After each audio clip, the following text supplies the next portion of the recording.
Hello, people of Connecticut. My name is Selina Rifkin. I am here with Jay Anderson, and we are just going to talk about all sorts of fun things today. And I hope you guys are having a great week so far. It's only Tuesday, and I'm fighting off a cold. Yay. But I'm doing battle, and I will win because I always win. At least in this, not so. Yeah, I think Mother Nature is also fighting off a cold with how frigid it's been the last Oh couple of my days. It's goodness. just Have you stayed ridiculous. warm? Did your power go out at all? No, fortunately, no. Yeah. But Yeah, it went out in Ansonia for about 2 hours on that oh, really cold night, which was, I don't remember that. Was that Saturday morning or Sunday morning? I can't remember which. Saturday morning, I think. And then of course there was the inevitable sirens that happen because people try and heat their house in ways that are really inappropriate and then they hmm. start burning. Yeah, Yeah. sounds about right. Yeah, no, I'm surprised. Normally so for the first couple of years I lived in Tolland, we didn't lose power at all. And then something happened where all of a sudden we started losing power every time it rained out.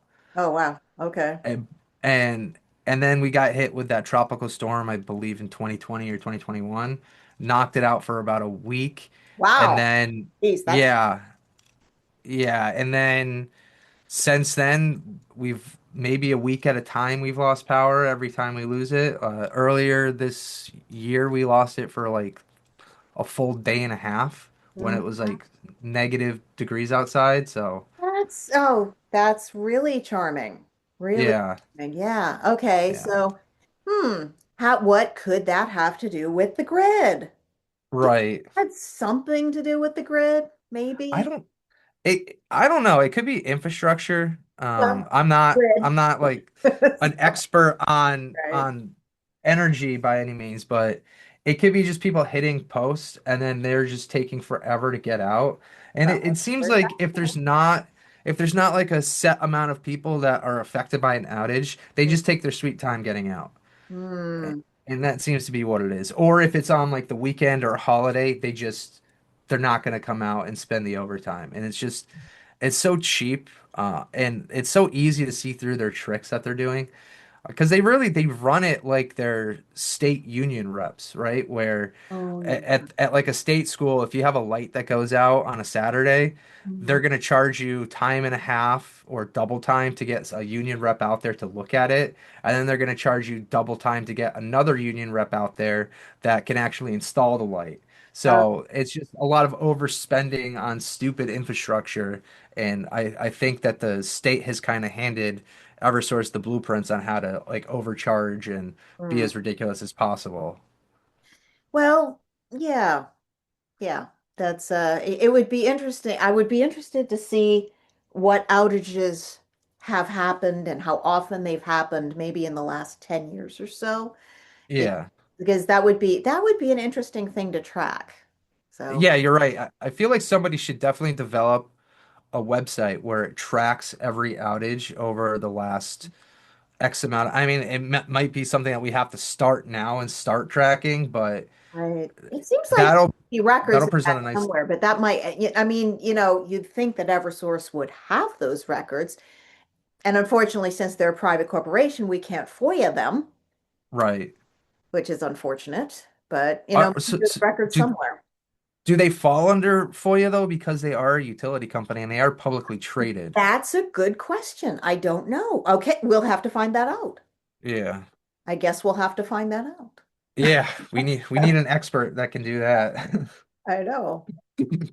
So, But we can talk more about Eversource later and how Lamont is kind of trying to buy votes using them. But I think you wanted to talk about the Connecticut Republican Assembly yeah, conference. I just wanted to throw a couple of things out there that are that are happening. And Hmm.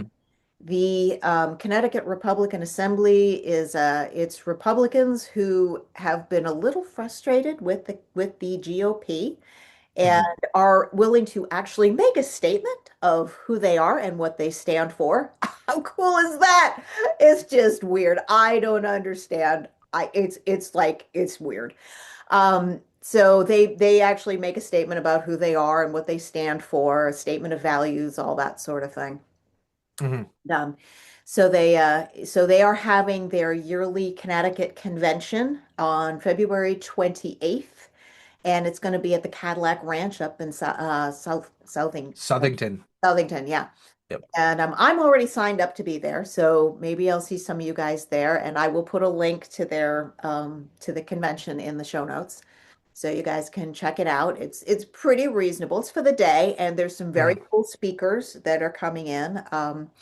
A fella from Newsmax, totally blanking on his name, by golly.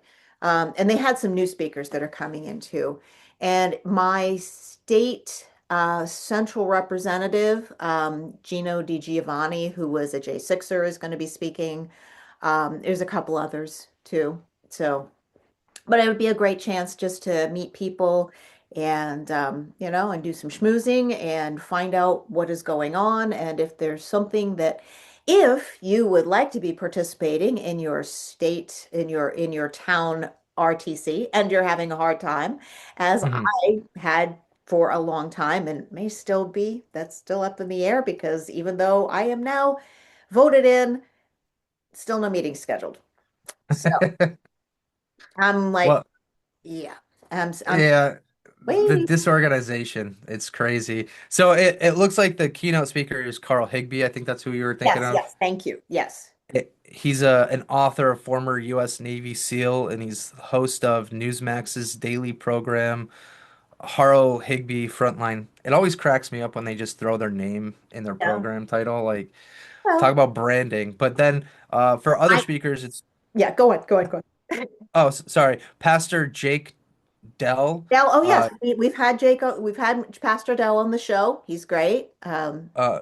Gino, obviously, who you were talking about, Gio Di Giovanni. Di Giovanni. Yep. Very What a Italian. what a name! What a I name! know. Well, Uh, it's Italian. yeah. TP USA's Sophia Felgate. Oh, that yes, yeah. Okay, yep. That's going to be fun because yeah, we definitely would like to have somebody from TPUSA on the show. So maybe we Mhm. make that connection, which would be great. Yeah, and then Jonathan Goldstein. I feel like I've heard Oh, that name. he Is he I running? He has run multiple times. Hmm. He has done some stuff on medical freedom and stuff like that. I'm not quite sure what his stance is. He's poked me on X a couple times, and Okay. I'm not sure what his thing is. So maybe I'll get to find out. So Well, if he's done some medical stuff, and that kind of leads us right into the federal vaccine change that you were talking to me about earlier. yeah, it would be good. So we've got we've got something state and something federal. So what do you Hmm. want to do first? Let's start with the I guess federal first, and then we can Yeah. discuss the state. Yeah, so the I believe it's the oh God, I'm having a brain fart. I'm so sorry, my friends. This happens. It's hormones. Um those who are my age actually understand this. They'll be like, "Oh yeah, yeah, totally." And the younger ones will be like, "Get on it." So there is a group and it will come back to me. And if it doesn't, I'm going to put it in the show notes. I'm sorry. Are you talking about the U.S. Department of Health and Human I Services? am not. No, no. Okay. This is a it's no, this is a private group, public not publicly funded, but runs on donations. Children's Health Defense Fund. Children's Health. Okay. Children's Health Defense, not fund. They are going to be challenging the force. I believe they're going to take it they want to take it to the Supreme Court, which is where it belongs. The fact that there are four states, and Connecticut is one of them, that has removed the religious exemption to vaccines. Mm. And so they want to challenge that. And so what's interesting is that, and that kind of takes us right into Connecticut. So that could help us in Connecticut a great deal Hmm. because Connecticut has been doing their very best to, they just put up, did you happen to get the name of that bill, the state bill about the vaccinations? No, I can't find that, but what I'm seeing is that the new federal vaccine guidance changes, 27 states including Connecticut are rejecting the new federal Oh, yes. vaccine guidance changes, which is most likely coming from I would say probably that group that we're talking about, not the Children's Health Defense, but like the opposite lobbyist group of them. Yeah. Um, Yeah. Well, but Connecticut wants to join. There's talk of like creating their own like CDC type agency and just having a state level. Well, we recommend this, so this is how we're going to do it, and never mind any of the federal level stuff. That's what Connecticut well, wants to do. so this is what always confused me is I thought the power of the federal government was responsible for the health, welfare, and safety of the people, or is that the states that has that responsibility? Um, I'm always it's one or the other. yeah, it's got to be one or the other. It's got to be one or the other, and one has to supersede the other. And generally speaking, and then maybe that is, and maybe that's why, the Children's Health Defense wants to take this to the Supreme Court, because it's like who actually gets to be responsible for this, and who has the final say. And it's like I don't know that anything health related has actually made it into the Supreme Court. And it Hmm. would be really good to clarify this because this is definitely an issue of individual sovereignty. And I would think that the court would rule in favor of individual sovereignty because they have with this with the because they have with the Second Amendment. And that's what the Sure. Second Amendment is about. So I don't know why they wouldn't rule that way, but it's got to actually get to the Supreme Court before you can actually, and that takes time.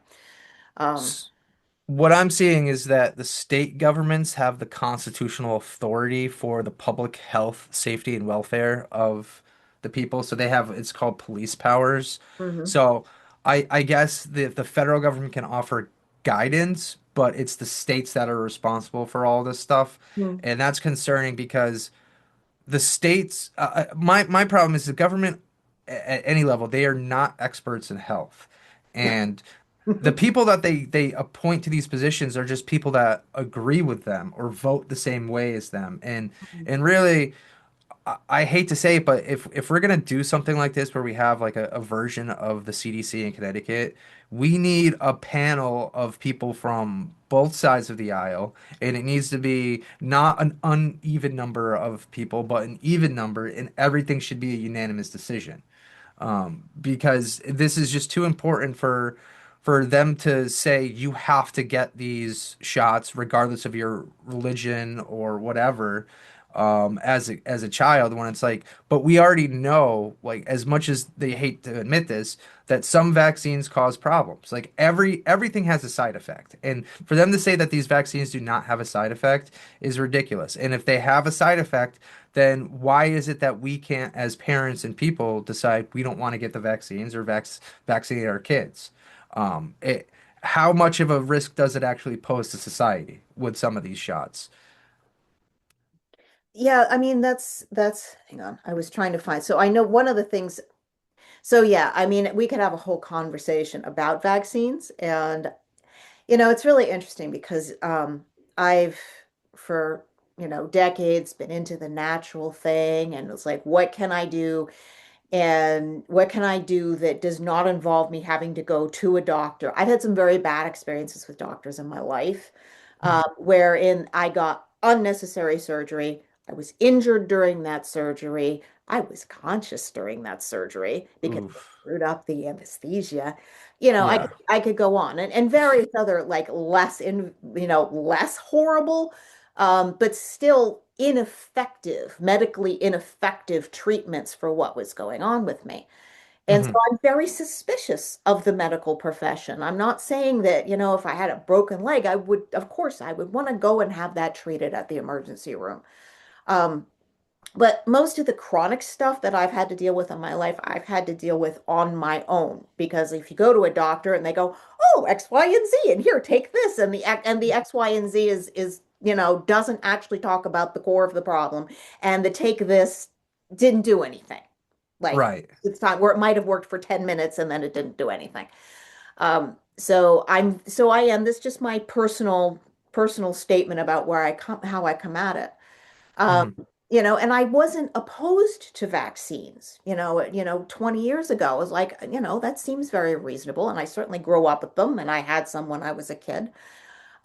Where I got started to get hung up was that if I said, well, what about this concern that I have? The people who were very for vaccines ignored those concerns. Right. And that's not okay. It's if there are no studies about this, why is this not a problem? Because I didn't know Hmm. there were no studies about this. And I mean, I know something, but I do know like when the COVID thing came up, my mother spent 30 years working for SmithKline. And I know something about how long it takes for a drug to get approved. I also know something about how much money a company can make when a drug gets approved. My Hmm. mother was able to retire because Tagamet was like amazing. So when they said, "Oh, this vaccine, we're rushing it through," I'm like, that's that's potentially problematic Yeah. Yeah. because that makes us the guinea pigs. I'm like, I don't want Right. to be a guinea pig. So, and then they started mandating them, and much later I found out that there was a lot of manipulation done Hmm. on the studies that they used for hydroxychloroquine, for ivermectin. Both of those studies were manipulated. And even before COVID really got into it, they changed the entire treatment for how you get off a ventilator. Hmm. Like, so that was all like, oh, you're gonna die if you get this thing, and there's no treatment. So it was very manipulative. And so I was like, well, I didn't want to take it, and I know a lot of people who didn't take it, and apparently there's about 30% of us that never took the shot. And so I think that vaccines should be studied. And Hmm. it's like, how dare you mandate something that you haven't actually studied? Right. Well, not only that, but I don't know if you are familiar with this, but there was Alzheimer's study that had been basically been in the works since like the early 2000s. Mhm. And then it came out within the last year or so that the data was all fraudulent. So all the recommendations, Delightful. yeah, so they found out all the recommendations and everything, it was just made up. Wow. Um, so even these studies are not going to be 100% accurate, and that's the problem that in the world that we live in is a lot of these people are doing it for the monies from the federal government or the state government. They just want the grant money, and they don't actually care about getting the accurate information or doing the testing properly. And I'm not going to say this is the case for everybody, but there's bad seeds in every industry, and those bad seeds always seem to find out a way to get the most amount of money from the government. Well, they're And motivated. yeah. They're And motivated. in terms of the vaccines, like I'm not necessarily anti-vaccine, but in my own experience, I think the schedule needs to get changed because uh, I have a 2-year-old, and at her 4-month appointment, they gave her it was like 6 different inoculations, or Ooh, sorry, 6 different um I guess what are they? I don't want to say shots because it's like maybe 3 shots, but yeah, each because one they has like multiple you can say vaccines. You have yeah, multiple vaccines within a single shot. right. So they gave her it was like either 5 or 6 vaccines over like 3 shots, and later that night, she woke up and couldn't breathe, Oh my and God. we had to call fire, and I was basically for a minute I was tapping on her back to try to get her to breathe. Oh, honey. And then she finally started to breathe again. But they called it a brew, which is a brief something unresolved event. So it's like BRUE, but it's brief something unresolved event. Yeah, And whatever. and my thing is, the entire time we were pregnant and we were going through all these classes, all the doctors, all the midwives, they all said every child is different.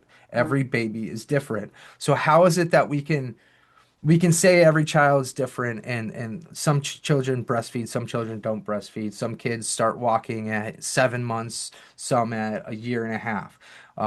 Motor skills are different in every child. Like environments are all different. So how is it that we're just going to say for every kid we need to put them on the same schedule when no kid is That's, on the same schedule for that's an anything excellent else? point. Yeah. And when you're talking about putting three or six vaccines over three shots into a child that weighs maybe 6 or to 12 pounds at 4 months old, right?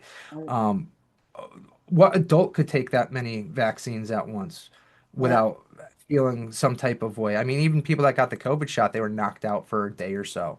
So I think that these tight schedules that they have need to be adjusted, and we need to stop giving so many shots at the 4, 6, whatever appointments that you have. They're called the well visits. So we need to space that out and maybe just add a couple more well visits so that these children are not getting overdosed with vaccines that it could cause problems, because I can't believe for a second that these studies are effective in looking at what could potentially happen with these kids if they're overloaded with vaccines.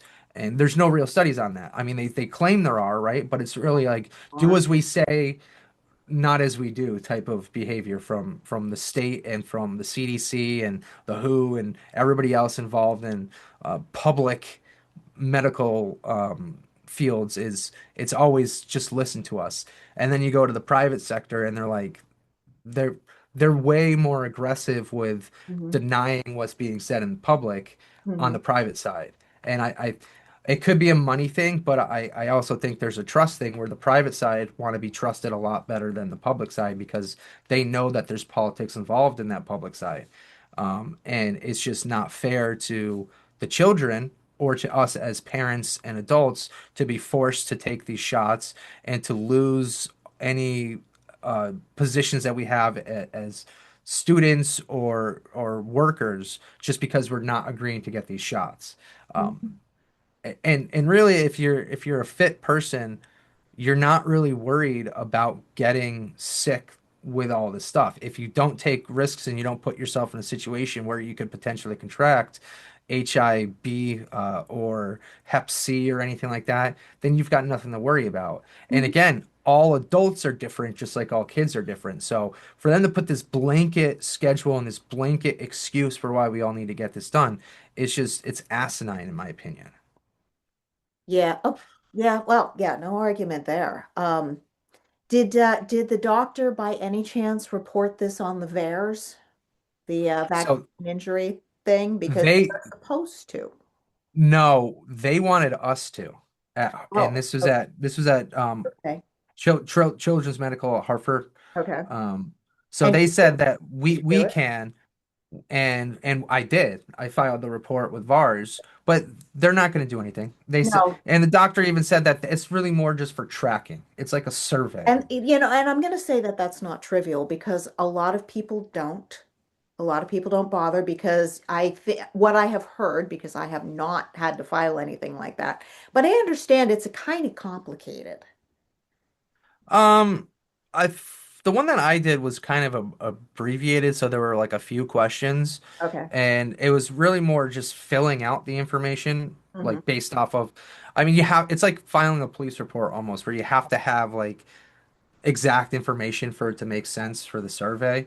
But Right. again, it's like, what are they doing with that? And if nobody else is really doing these because they don't have the time, then the data isn't Or the collecting doctor appropriately. discourages, or the doctor doesn't even mention it because people don't even, there are people who don't know this thing exists. So, Right, right. And that's a problem too. Is like I think that stuff like this should automatically be sent to the database that they collect this information in. And it should be as soon as you go to the hospital, it should immediately flag whatever is being put in that document mhm. and push it over directly to the VARs.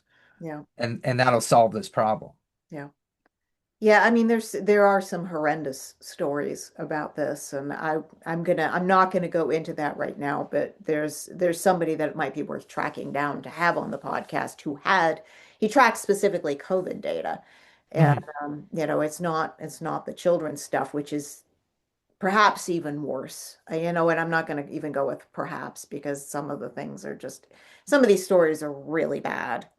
Mm, Um, but yeah, I mean, even with my cats, they're they're my pets. It's like I didn't have kids. I can't compare my my beloved fur balls to human children. That wouldn't be right.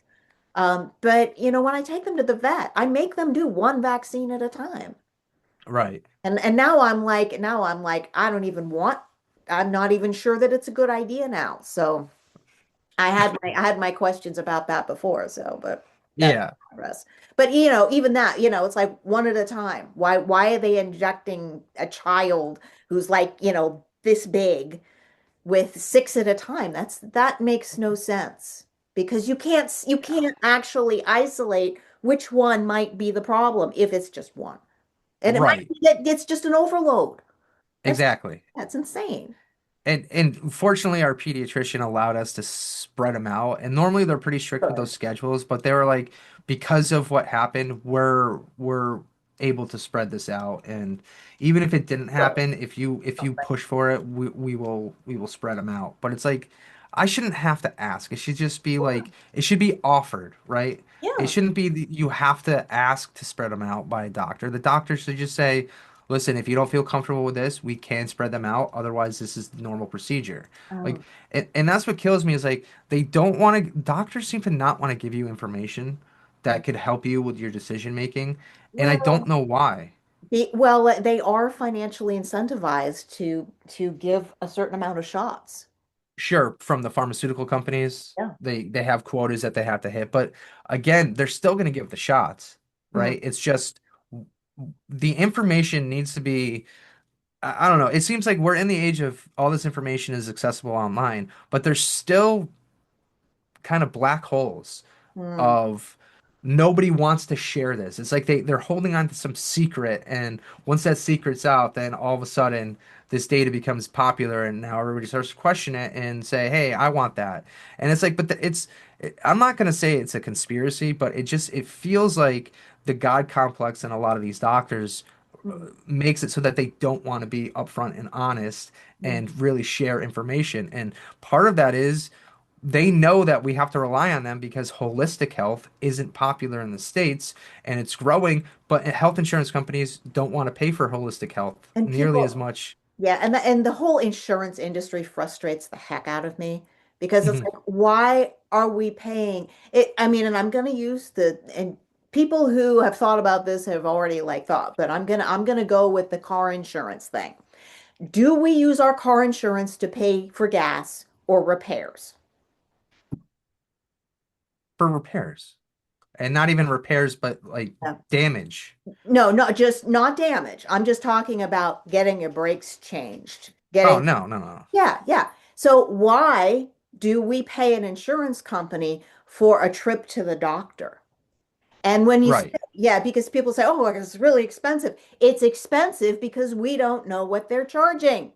right. I pay, I literally do not have health insurance. Hmm. And so when I need health care, I just pay for it out of pocket. And you know what? When I pay for something out of pocket, I'm paying less than people whose insurance won't cover them. Yep, And that makes no sense. It makes yep. no damn sense. I had to have an ultrasound. I think I paid 150 for it. Yeah, People with insurance are paying like 1,000 something if their yeah. insurance won't cover it. How much sense does that make? How much does this actually cost? Right. And that's the thing that kills me too is like once you have insurance and the doctor knows you have insurance, you can't just say I want to self-pay. They're Right. like, "Oh no, we have to go through insurance." It's like, "But it's cheaper if I self-pay." Doesn't matter because I want that money from the insurance company. And it's like you guys are ridiculous. Yeah. And what it comes down to is they're going to charge the insurance company one thing, but they're not going to get that much from the insurance company. Yeah. So it becomes a negotiation for a higher price than what you're paying out of pocket and it Right. just doesn't make any sense. No, it does not make sense at all. So, yeah, I mean, I had an HSA for a long time, I had before Obamacare, I had a very nice little high deductible policy. My husband and I together paid Hmm. $250 a month. we had a very high deductible. It was 5,000 for the two of us, but we both were healthy, we're active, and it's like just because you're, over 60 doesn't mean you have to become decrepit. And Right. I'm not struggling with arthritis. And it's like I don't people are, oh, it's inevitable. Why? It's not. So, Uh, you know, but also at the same time, like if less people have insurance, then you're going to see a lot less people going to the doctors regularly because they're not going to want to pay. And all of a sudden, you're going to see people getting healthy and no longer if you're bogging down the motivated, ERs. yeah, Yeah. yeah, I think that's totally fair. Yeah, I think that's a really good point. If you can go to the doctor for anything, what's your motivation to actually get healthy? Amazingly, this is where money really, like, can being poor can be your friend. Yeah. Like, Yeah.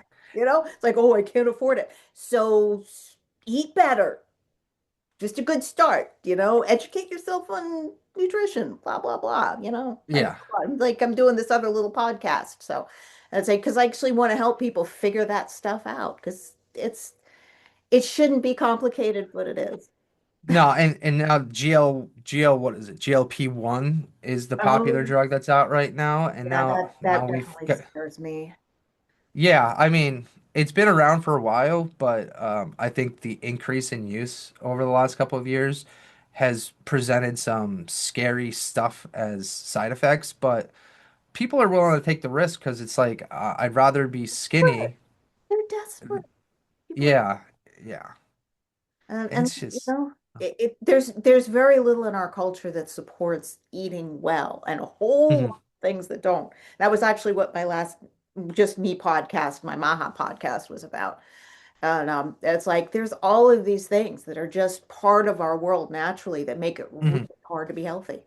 It's Well, give it 10 years and all of a sudden the GLP-1 is going to be a required vaccination. Oh God, please no. Please no, Jay. No, no, no, no. Um, so back to the vaccination thing, I actually found so Connecticut has its general its General Assembly House Bill 5044, an act establishing Connecticut vaccine standards. Mhm, So it's been referred to the Joint Committee on Public Health right now. So this is early stages. But what it comes down to is that would mean so right now people have gotten out of that was that one of the reasons why um, during COVID, the number of homeschoolers in Connecticut went through the roof mhm. because people did not want their kids getting these shots that they didn't know what was in them or anything about them. They had the same concerns I did. It's like, well, what is this? I don't know what this is. I don't want my child to be a guinea pig. And it really wasn't necessary for kids anyway, but the schools were requiring it. And so a lot of people end up as homeschools. And what this bill would do is that it would open the door for them to vaccinate your homeschooled kids. Um, yeah, so It's ridiculous. and once they start doing that, that means that they can start shoving this on adults anytime they want. And this is I'm going to talk a little bit later. The next thing I want to talk about, since we're on a medical theme today, is assistance in dying. And somebody who's talked about this quite a lot, and I'll talk about her later, is like she talks about, once you got a law in, all they want is to kick the door open. And they've already Mhm. kind of kicked the door open. So now they're trying to Yeah. expand it. And as a parent, you should have a right to decide who's injecting something into your child. Because Mhm. once you lose that, that's that's bad stuff, man. That's totalitarianism. And I'm not using that word lightly. Yeah, I hate that strategy that they use on, and that's a completely left strategy, which is let's write a bill and leave it so that we can kick the door open on everything else. And you don't see that from the Republicans, where they're just like, we're just writing a bill and Mhm. it is what it is. If you want to challenge it, go to the Supreme Court. But the left, it's always like, yeah, we're gonna write this intentionally so it goes to the Supreme Court because we want to force the hands of the courts to decide how far we can get away with what we've put in this as an interpretation. And it just I can't stand it. Like everything they do goes to the Supreme Court now. Mm. And the right, you rarely see it going to the Supreme Court. It's frustrating that it has to go that route. I Yeah. mean, it's like because it's time consuming and it's hard to get stuff to the Supreme Court. It's just, and it's Mhm. like they're nine people trying to deal with an entire country. So Right. And they could have four or 500 cases at once that they have to weed through and decide which ones they want to even yeah, yeah. kind of take to trial. And I think that they only do trials like a couple times a year. It's not like it's Oh, that's throughout the year, right? Because that's why you see so many like Supreme Court's going to decide on this, and this, and all of a sudden within a week, it's like 10 decisions come down. It's because uh, that's when they've they're heard the obsessed, like arguments. Congress. Yeah. Exactly. So, And you wanted to bring up the along the lines of this, you wanted to bring up the New York death with dignity law and how it's going to yeah. probably weed its way into our state. Yeah, so we have, and I don't have the list of states. So I'm gonna, I've been tuning into a podcast out of Canada, and I'll put it in the link because she has a lot of really good information. Her name is Kelsey Sharon, Sheren, not Sharon. Um, Mhm. and she was in the military. She was in the Canadian military, and she came back out, and she was full of PTSD. And she got very interested in medical issues because of that. And so she's been reporting on Canada's medical assistance in dying laws. And those laws have been, for those who don't know, Canada has been briskly killing its citizens for the last Hmm. few years. And she said they're coming up on 100,000 deaths using this. Yeah. Um, and I'm gonna preface this by saying that, when I was younger, that seemed perfectly reasonable. And what was in my head was maybe you took a shot and you just went to sleep and that was it. Yeah. And that's not what it's like at all. It's not remotely like that. So in Canada, they inject you with a paralytic Hmm. and then they inject you with, I don't know what the second thing is, but it's basically the same way they put down an animal. And it turns out that that's not very nice either, Mm. because apparently you drown in your own lung fluids. It's like being waterboarded. I Yeah. think I'd rather just take the shots on death row at that point. It's the same shot. Oh, so it's potassium then. Yeah, I'm not sure. Yeah, it might be potassium. I don't know exactly what it is.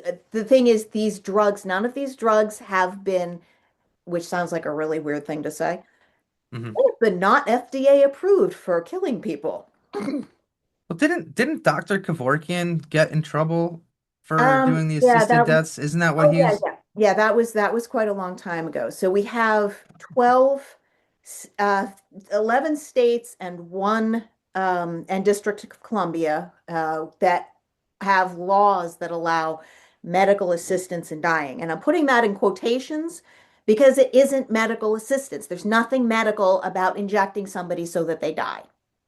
That just Right. means that the doctor is doing it. That means your doctor is killing you. Right. So in the United States, they do it differently. You drink something, and apparently let's start with, it doesn't always work.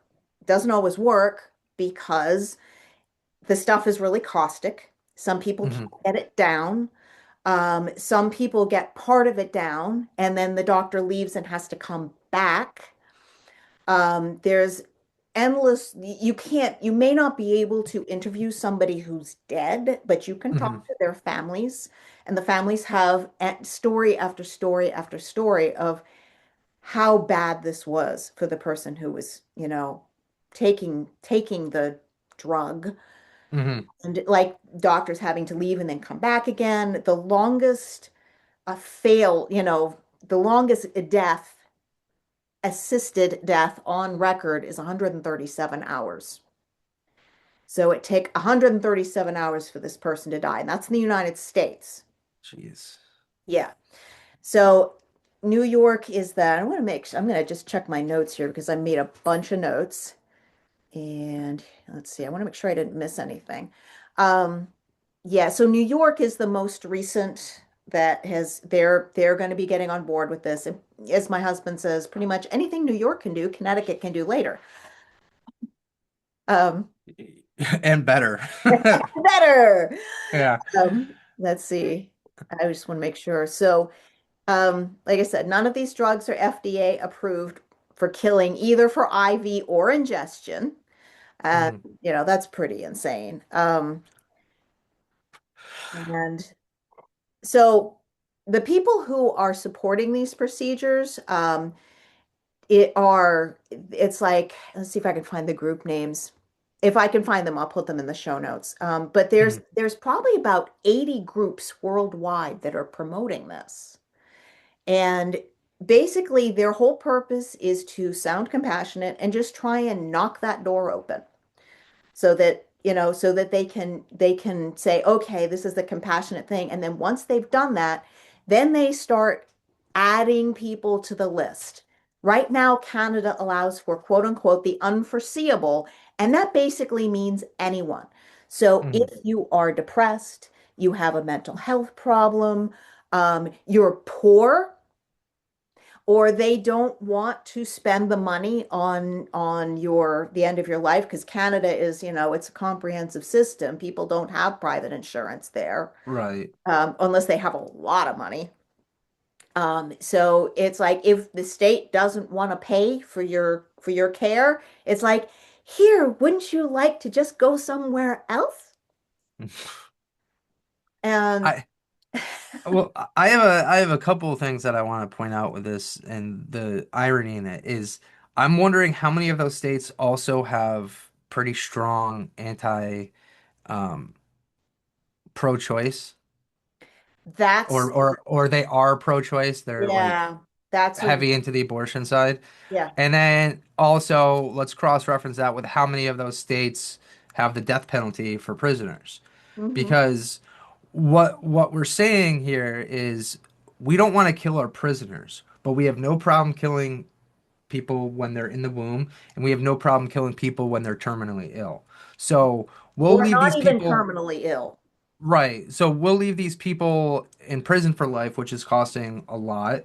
Mhm. And then we'll let people decide outside of prison that they can kill themselves assistedly through medical purposes. So it's like, where is the moral compass that dictates that it's acceptable to kill infants in the womb and old people that are, I don't even want to say old people because it could be anybody could be Everybody. terminal, right? But Yeah. then we're gonna not kill people that have performed egregious violent acts of crimes because that is seen as morally unkind. And it's like it's not even hypocrisy, but it's just like the confusion of what are we going towards as a society in New York, Connecticut, and I can guarantee you the rest of New England is going to follow suit fairly quickly with Mhm. stuff like this because we've got to create this illusion that, oh, it's the freedom of choice, but it's not the freedom of choice. It's you're dictating what you want from us. You don't want us to survive for the 6 months. You want us to kill ourselves if we're terminally ill, is what it's going to come down It's a to. lot cheaper. Yeah, Lot exactly. cheaper. So, But criminals don't have to worry about them. They can survive for as long as they live in prison. oh, well, or they just let them out, which Right. that's Yeah. they just did that bunch That's of that. also that's also happening. Yeah. That's also happening. Yeah, so this has come up in Connecticut before, and it was basically beaten back by the Family Institute of Connecticut. And Mhm. so go to their website, which I will put in the show notes, and make sure that you donate to them because they do fantastic work. And maybe we'll see if I can get Leslie back on the show because she was on before. And I really would like to talk about this a little bit more, because I don't think people realize. I'm sure that, like me, they think that this is like, that it really is a compassionate thing. Mhm. I'm sure that a lot of people think it's a compassionate thing. I was, because Jay, I used to be a liberal. I used to be a liberal. I was a liberal for a long time. Then I very slowly moved into being libertarian, which is still not. And maybe it's just like Rush Limbaugh used to say, it's like if you're, it was, I don't know, it might have been, I don't know if it's Rush Limbaugh, but it's like if you're old and you're a liberal, you're stupid, and if you're young and conservative, you have no heart. Right. It's like I don't remember. Yeah. I could don't quote me on that, but um, No, it's a good quote. But uh, yeah, I mean, and this idea of compassion, right? It's such a made up term that they love to throw around, yeah. because there's no compassion in death, right? Like you Oh, cannot. It's the final stage. You cannot be compassionate in death. It goes against what death is. yeah, You're leaving other people with I would say the grief and the emotional toll that it takes when you die, but you're not, I mean, where's your compassion for them when you end your own life? There, yeah. you can't have compassion. And for others to say, well, it's compassion, it's like, but how do you know what everybody else is thinking? Mhm. Like they might want to spend more time with you before Yeah. you pass, right? And that notion is just it's completely bullshit. And I know that that's what they're going to say, and that's what the proponents are going to say is, oh, it's very compassionate, but it's like that's not like I don't think they know what these terms mean anymore. Well, that is a classic tactic of I mean this is Saul Alinsky stuff where Yeah, you take a word and you make it mean something it doesn't. right. Yeah, And that's true. it's like there's a whole lot of word redefining going on. And some of it's, I mean, it's like, yeah, it's really obvious that you're redefining what we mean by a woman. But Yeah. like, no, they're also doing it with things like compassion and authority and all sorts of other words. So when you hear someone using a word and it's like that doesn't make any sense, it's like, oh no, they're just re trying to redefine the word.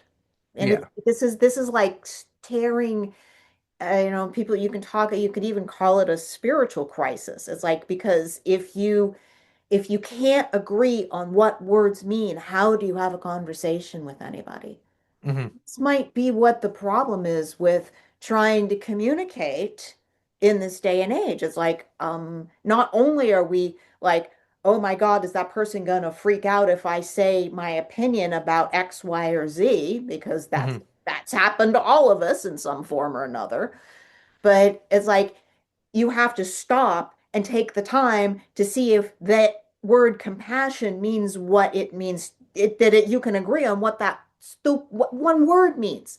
And that's just Yeah. one word. Yeah. Well, on that, I mean, I think what's funny is we were talking about this earlier.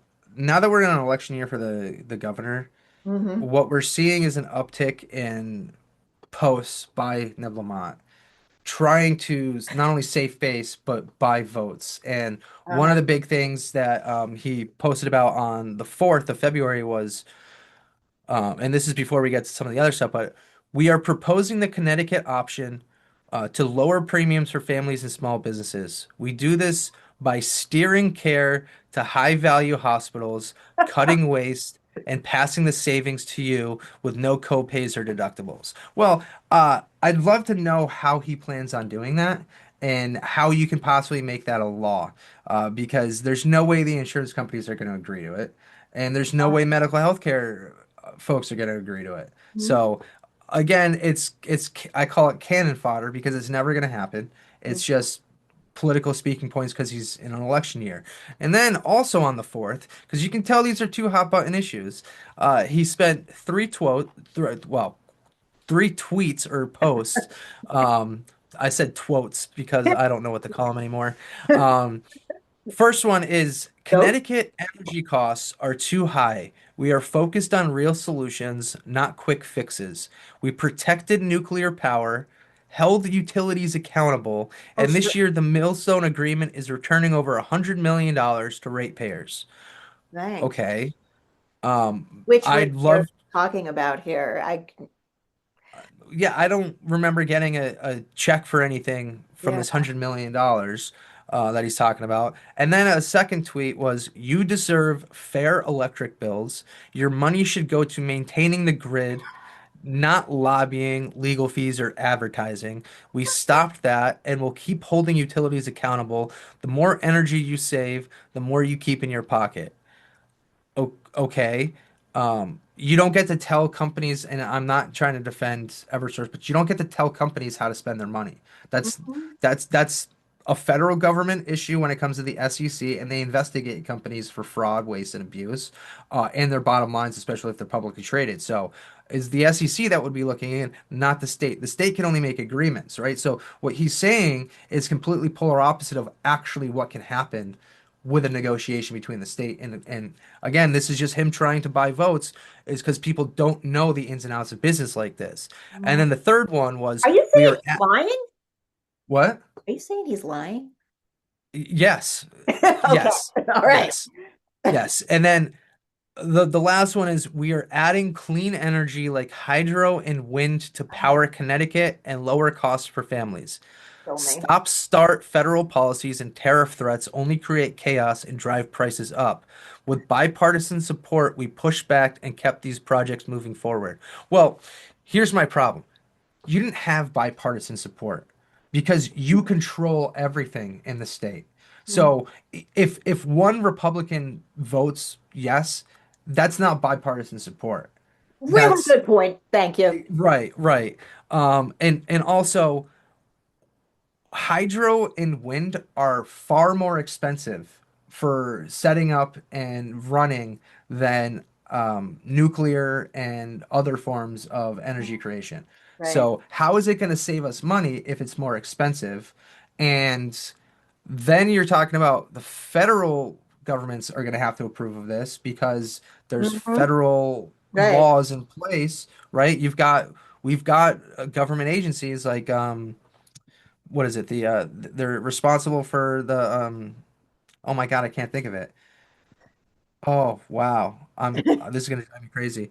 But they're basically responsible for like the parks and Oh, like Department of Interior. public no, no, no, no. Like making sure that the EPA, Environmental Protection Okay. Agency. Okay. Why? The fact I couldn't think of that. The EPA has laws in place, and they have been regulating some of the electric stuff on a national scale because they want to make sure that it's not going to affect anybody. Um, like you've seen, I mean, the joke out in San Francisco with the 49ers is their practice facility is too close to an electrical facility, and they've had so many soft tissue injuries. Like the San Francisco 49ers have had more soft tissue injuries and issues and injuries than any other team. And it's like a huge clip. So there's like this theory that it's because of the electrical Oh, transformations interesting. right next to, right. So, This is what we uh, learned because you're interested in sports. right. Well, yeah, I'm a Niners fan, so I was like, oh, that's a fun Wow. conspiracy to look into. And then I started looking into it, and then agents started saying we don't want anybody going to San Francisco because of this. And then the Patriots and the Seahawks that just played in the Super Bowl at San Francisco Stadium, they refused to practice on that field for Oh, the concerns. well, So, and that's just a little tangent, but what I'm getting at is Lamont is attempting to lie to people. hmm. He's not getting the facts right, and he's trying to buy votes.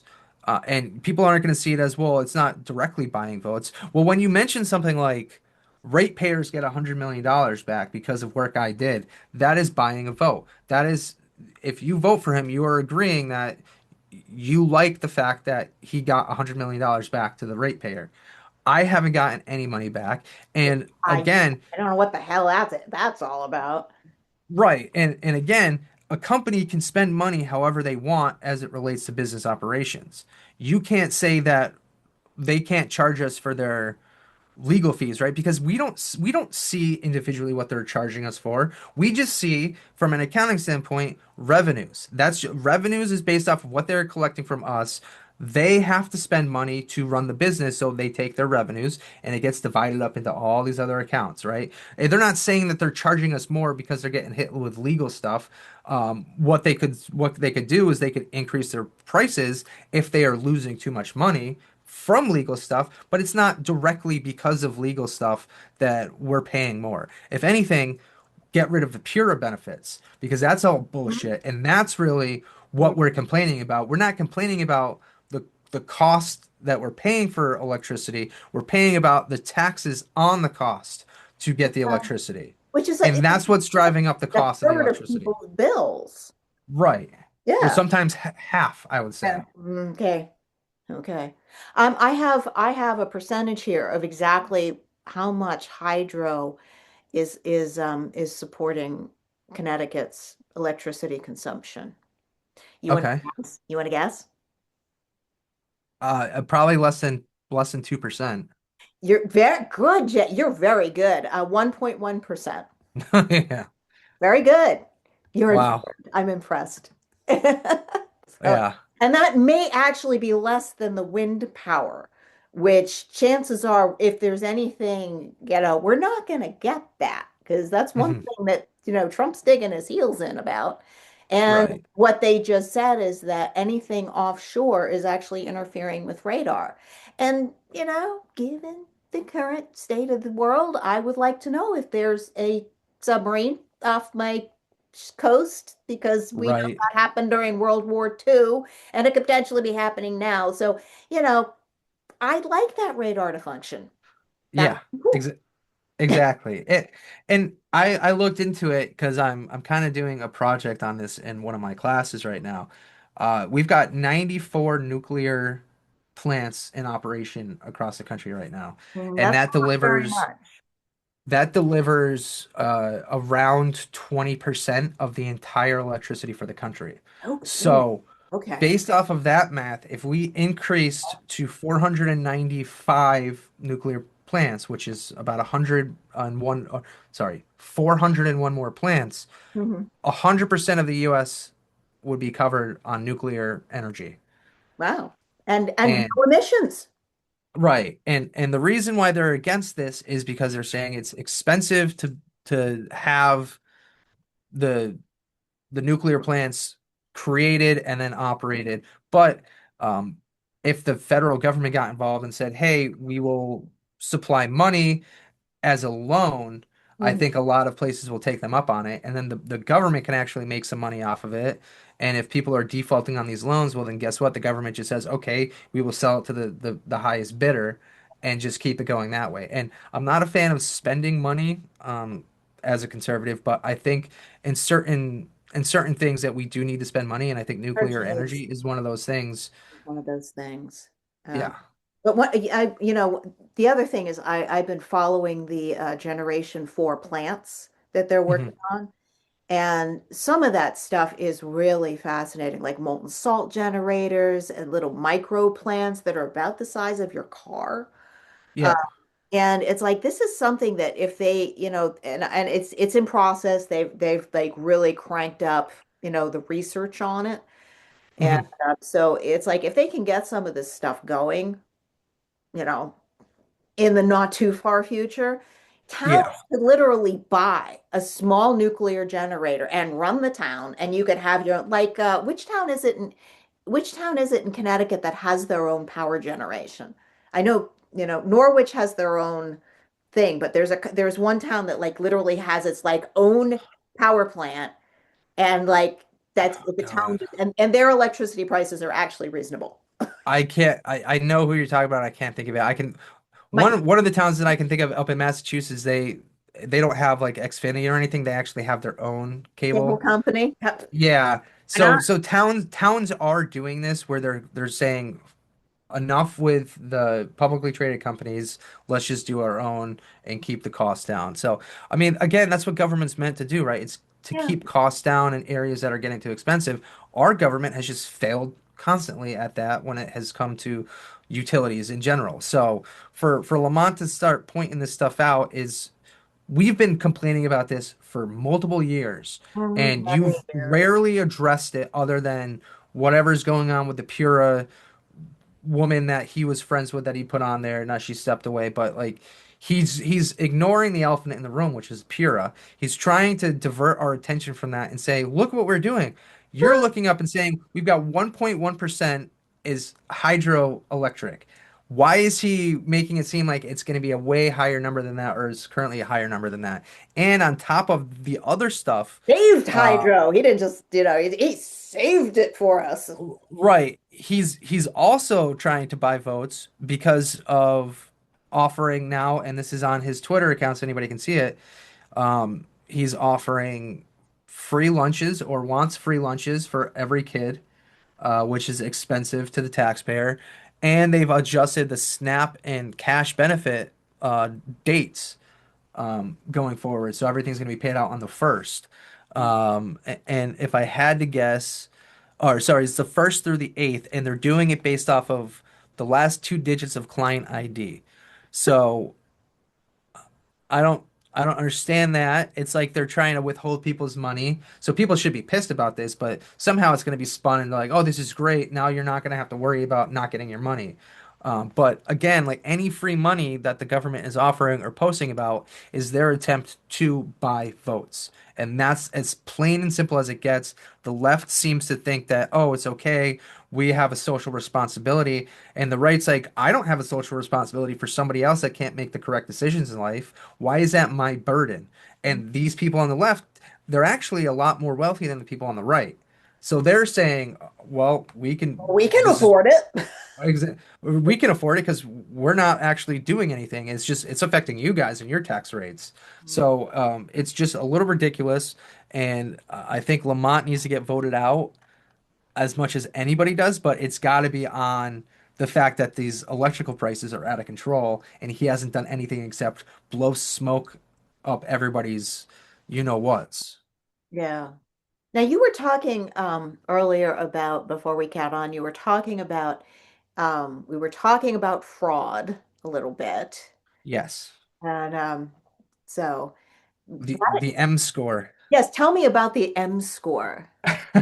So Because I am utterly ignorant of such things. yeah, so and for most people aren't going to know what this is, and this is really like you got to be a nerd like me. Okay. It's used in business, and it's used by the SEC. The SEC actually has their own proprietary version of an algorithm that is based off the M score.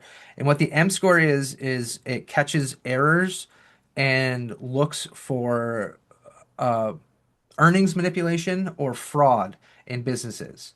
And I believe that since every business is put through this, every publicly traded business is put through this M score test, that we need to develop one for the government and start challenging the government and to see where that fraud is coming from because this is a statistical analysis where it looks at all these different factors, weighs them, and it's been pretty accurate for the SEC when it comes to type 1, type 2, type 3, which is basically no fraud or manipulation, maybe fraud or manipulation, or absolutely fraud or manipulation.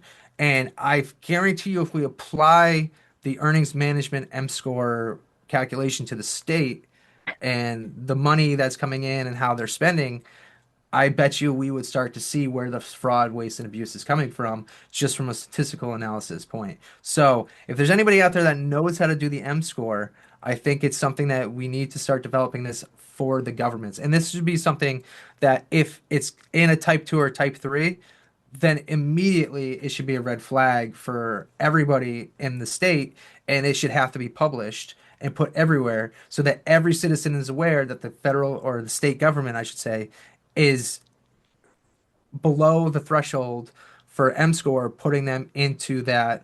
What are they doing with our money?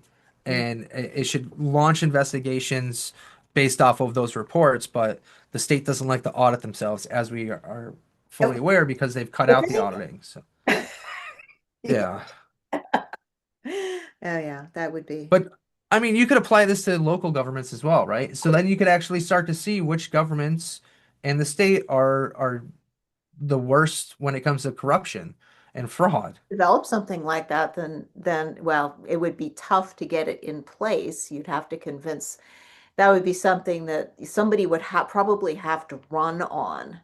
And but boy, that would be pretty cool because all of this, all the corruption we see, people learn to do it on a local level. It's not like Mhm. people just pop into, state or federal government not knowing anything. It's like this stuff starts on a local level because Yeah. it's like, oh, you've got, it's like, oh, you've got you've got some funding that's getting fed into some local NGO and that comes, and that bounces back. And I am no expert on how exactly all this stuff works. I just know that it's there. And Mhm. it's like you're starting, it's like I can't be an expert in everything. Damn it. Right.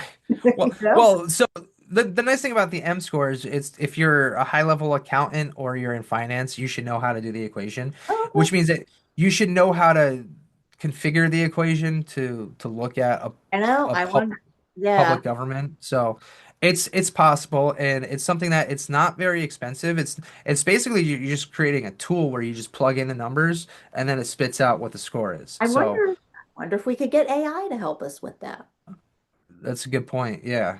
Oh. But I think it's important, and I think that if we get the right person that can do this and then start to write the reports on it, and it becomes like, holy shit, this is what's going on, then your voters are going to have that information that I was talking about. That black hole of information is going to get filled because You know this what information is numbers going to you be can out there. plug in? Are you familiar with enough with the data to know that?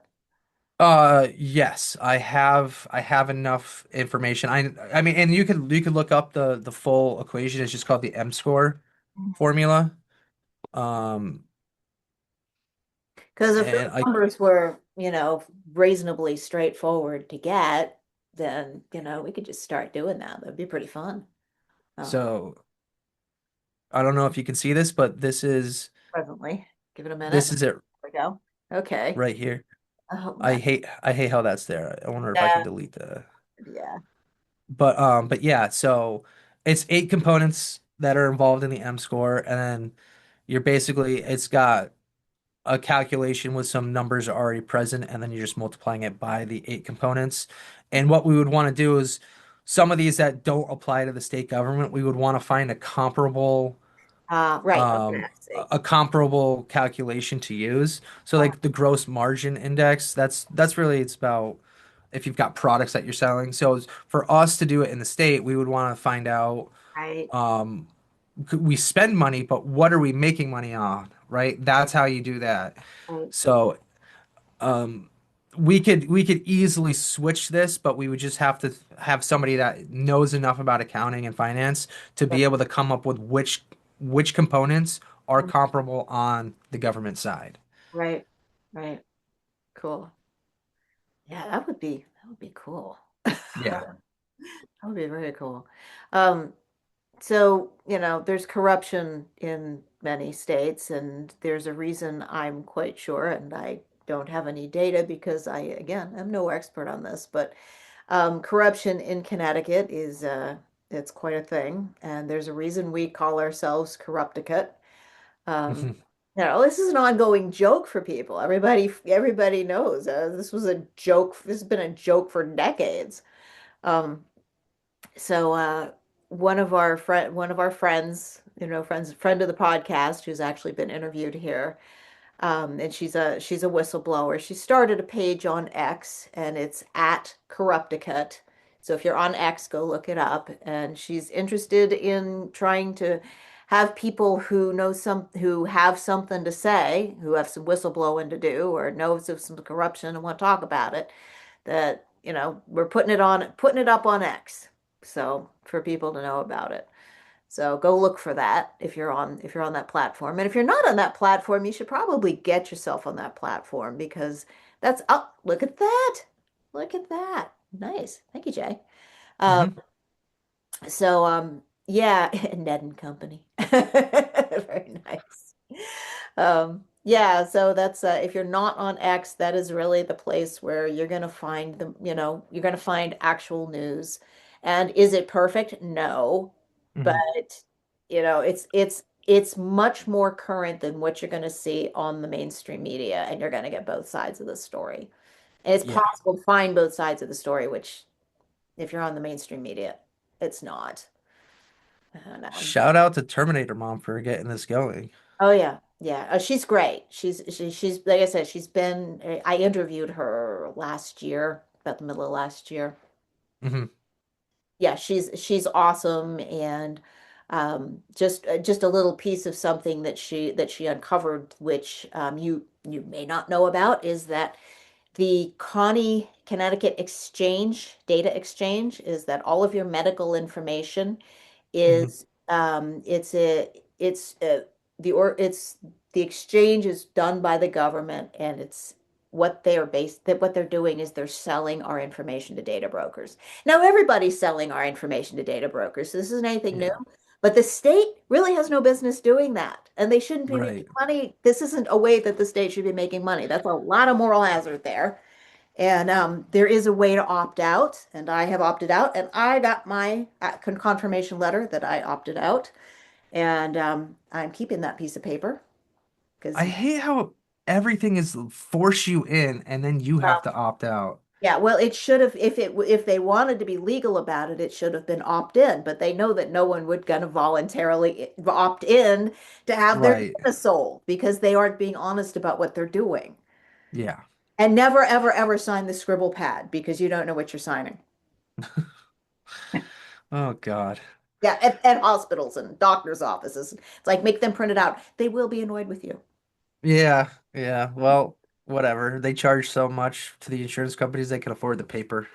Uh, yeah, you think? Yeah. So, yeah, don't sign the scribble pad, whatever you do. Yeah. Well, Uh, I think that's it, right? Unless you yeah, had I think anything we're there. else. I think Perfect. okay. Well done. Good job. Yeah. All right. Covered a lot. Yeah, we did. Lots of medical-y stuff and a little bit of Yeah. energy and a little corruption. So, all I'll right. let I'll let you take us out.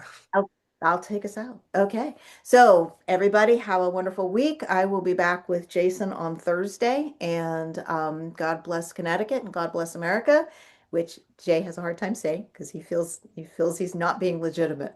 And that's okay. I can say it. I can. Yeah. I'm And legitimate. Hey, I'm getting a master's of divinity here. You're gonna have to call me Reverend Doctor soon. yeah. Well, stay warm out there too.